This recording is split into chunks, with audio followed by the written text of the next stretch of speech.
भरधाव वाहन काळ बनून आलं आणि ट्रकच्या धडकेत माजी आमदार तुकाराम बिरकडांचा मृत्यू झालेला आहे. अकोल्यातील मूर्तिजापूरचे माजी आमदार तथा राष्ट्रवादी काँग्रेस अजित पवार गटाचे ज्येष्ठ नेते तुकाराम बिरकड यांचं काल अपघाती निधन झालंय आणि काल सायंकाळी 5 वाजण्याच्या सुमारास ही घटना घडलेली आहे. या अपघाताचा थरारक व्हिडिओ देखील आता समोर आलाय.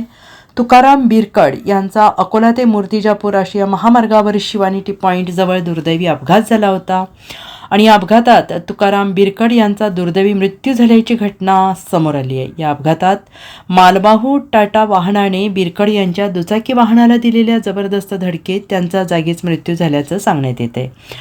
या अपघातानंतर त्यांना तातडीनं उपचारासाठी स्थानिक खासगी हॉस्पिटलला दाखल करण्यात आलं होतं. धडक देणारे मालवाहू वाहन हे गुरांची वाहतूक करत असल्याने काही पोलीस त्या वाहनाचा पाठलाग करत होते. तेव्हा या वाहन चालकाने आपले वाहन वेगाने पुढे नेण्याचा प्रयत्न केला आणि त्यातच हा दुर्दैवी अपघात घडल्याचं सांगण्यात येत आहे. आणि या घटनेनं हळहळ व्यक्त केली जात आहे. त्याबरोबरच या घटनेचा CCTV व्हिडिओ देखील समोर आला आहे. Bureau report SBN Marathi, Akola.